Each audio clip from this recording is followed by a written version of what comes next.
आज का सवाल।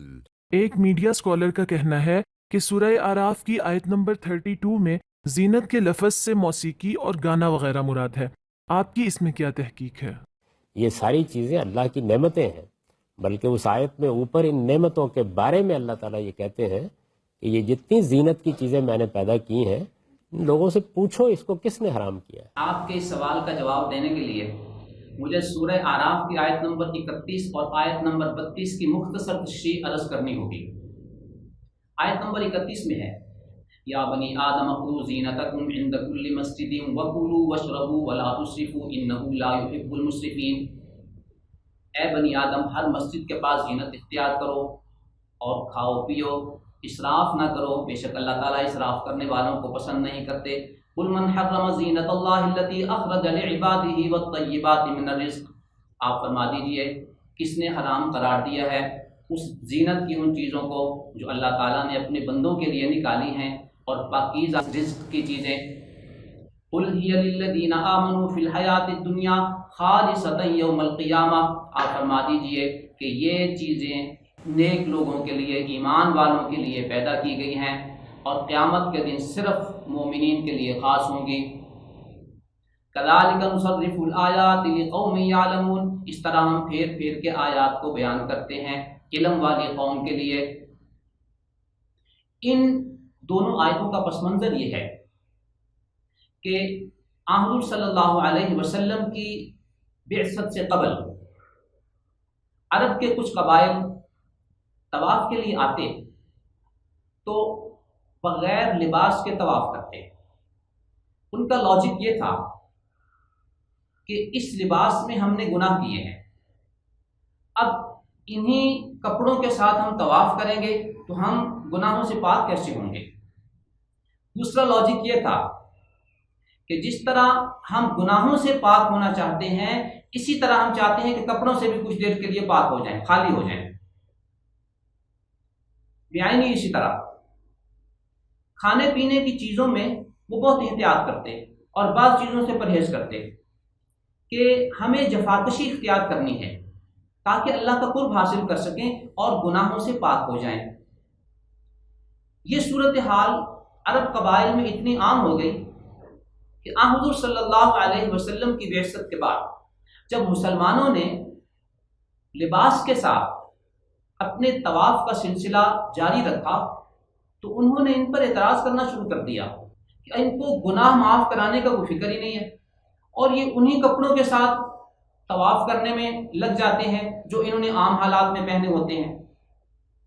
जब मुसलमानों पर भी ये एतराज़ शुरू हुआ तो उन्होंने हुज़ूर सल्लल्लाहु अलैहि वसल्लम की खिदमत आलिया में ये सूरत हाल अर्ज़ की, या रसूलुल्लाह सल्लल्लाहु अलैहि वसल्लम, हम पे इस तरह की बातें हो रही हैं। उस पर ये आयतें नाज़िल हुई कि तवाफ़ की हालत में और हर मस्जिद के पास तुम्हें अपने लिबास को पहन के रखना है।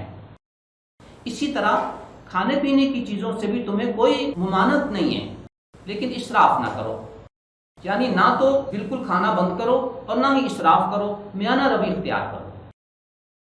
आयत नंबर 32 में पूछा गया कि ये जो तुम लिबास को अपने लिए मना करार देते हो, किसने मना किया है? अल्लाह ने तो कोई मना नहीं किया, अल्लाह ने तो ये चीज़ें अपने बंदों के लिए पैदा की हैं। और इसी तरह खाने पीने की चीज़ों से अल्लाह ताला ने तो तुम्हें मना नहीं किया, ये पाकीज़ा चीज़ें किसने तुम्हारे ऊपर हराम की हैं और किसने तुम्हें मना किया है? ये पस मंज़र था इन दोनों आयतों के नुज़ूल का, जिसके बारे में आपने सवाल किया है। यहाँ पर जो बाज़ स्कॉलर्स ने ये नुक्ता निकाला कि सूरह आराफ की आयत नंबर 32 में जीनत से मुराद मौसीकी है, जीनत से मुराद शायरी है, मुसव्विरी है, तो उनसे बड़े अदब के साथ सवाल हम करते हैं। नंबर 1, आपने सूरह आराफ की आयत नंबर 33 इन्नमा हर्रम रब्बी अल फवाहिशा की तशरीह करते हुए मौसीकी को हलाल करार देने के लिए इतने जज्बाती कैफियत इख्तियार कर ली कि आयत नंबर 32 में जीनत से मुराद मौसीकी, मुसव्विरी, शायरी, इन सारी चीज़ों को मुराद दे दिया और ये मोमिनीन के लिए पैदा की हैं। बड़ा वाज़ेह सा सवाल है कि अगर जीनत से मुराद ये मौसीकी, मुसव्विरी, शायरी है तो इससे पहले आयत नंबर 31 में या बनी आदम खुज़ू ज़ीनतकुम इंद कुल्लि मस्जिदिन में जिस जीनत को इख्तियार करने का हुक्म है, तो क्या यहाँ पे मसाजिद में आते हुए موسیقی، مصوری اور شاعری کرتے ہوئے آنا ہوگا۔ میں بڑے ادب کے ساتھ یہاں پر یہ بات عرض کروں گا کہ ہمارے یہ دوست جب گفتگو کرتے ہیں تو ایک بڑا بھاری بھرکم سا خوبصورت سا لفظ استعمال کرتے ہیں، میں قرآن کریم کے مطالعے کے بعد اس نتیجے پر پہنچا ہوں، میرا قرآنی مطالعہ یہ کہتا ہے۔